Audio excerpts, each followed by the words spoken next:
What's up sa inyo mga kuy? Ngayong araw ay samahan nyo naman kami sa isang umaatikabong food trip na magaganap. At dahil tapos na rin ang duty ko, tara magpalit muna tayo ng costume. 3, 2, 1... Boom! May paganyan-ganyan ka pa, kala mo naman kinagwapo mo yan. First of all, at bago nga pala ang lahat, tinahi pala muna ni Sherwin my friend yung short niya, butas na daw kasi. Bale, yan yung tinatawag na tahing cesarean. Sa ganyang klase ng tahi, wala talagang tagas lahat ng katas. Magaling talaga magtahi ng lechon tong kaibigan ko na to. Dati kasi itong nagtrabaho sa Lydia's Bake Shop. Maliban doon, mabait pa yan, tsaka handsome. Ito pala yung mga foods namin for today's video. Mga pagkain may mga pangunahing sangkap para tumaas ang ating uric acid mga kuy. Sakit na ba ang mga tuhod mo at bukong-bukong? Okay lang yan, kain pa more. Got to believe in magic. Siyempre bawi pa rin tayo sa extra rice. Ay mali, exercise pala tsaka water therapy. Kaya ako, tignan nyo, gayahin nyo ako, isda lang kinakain ko.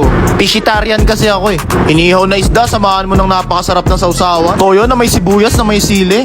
No rice pa yan. Pero siyempre hindi nyo na nakita yung mga sumunod na video. Dahil napakabait kong tao, tumulong na rin ako sa pag-iihaw. Sana ma-pictured na ako sa KMJS ang gabi ng lagim. Kasama ko rin pala si Jason my friend. Di ko alam kung naalimpungatan lang ba to, nag-i-sleepwalk pa. Sabi sa inyo, ang sipag ko talaga eh. Pa-comment na lang po ng KMJS na mapanood to ni Ma'am Jessica Soju. Kompleto na naman pala mga tropa. Tamang kwentuhan lang at chillin. Ito na naman yung panahon namin para magkwentuhan at magbilangan ng mga utang. Yung isa nga na naginip, nanalo daw siya sa loto. Kaso pagising niya, naalala niya, hindi pala siya nakataya. Siyempre, ini-enjoy din namin yung sariwa at preskong hangin na may kasamang usok ng inihaw at lechon. Maliban doon, yung ganito kasing banding yung mga pang stress deliver namin. Siyempre, kailangan din nating i-relax ang ating mga isip para ganado tayo sa araw-araw. Babangon tayo. At dahil hindi pa luto ang lechon na inaantay ng lahat, tamang waitings na lang muna sila.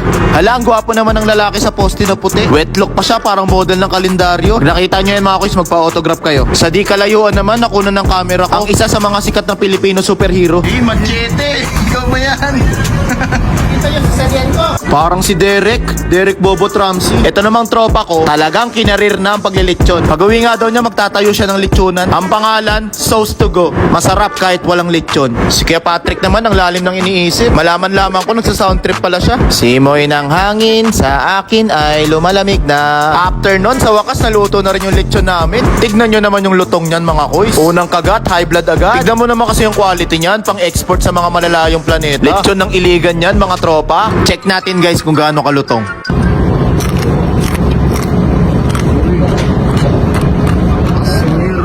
After nun, kanya-kanyang food trip na naman. Rap sa food trip na naman ng mga koys. Sherwin my friend, basic lang yung galawan. Pero food trip na naman malala. Busog-lusog na naman ang mga bulat sa tiyan. Ay, kalami kaayo.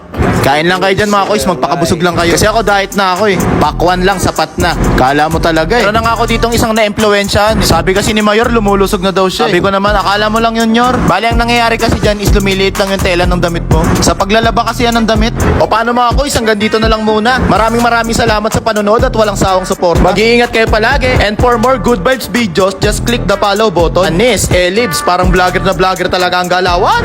Dapat, good vibes lang tayo palagi. Brrr!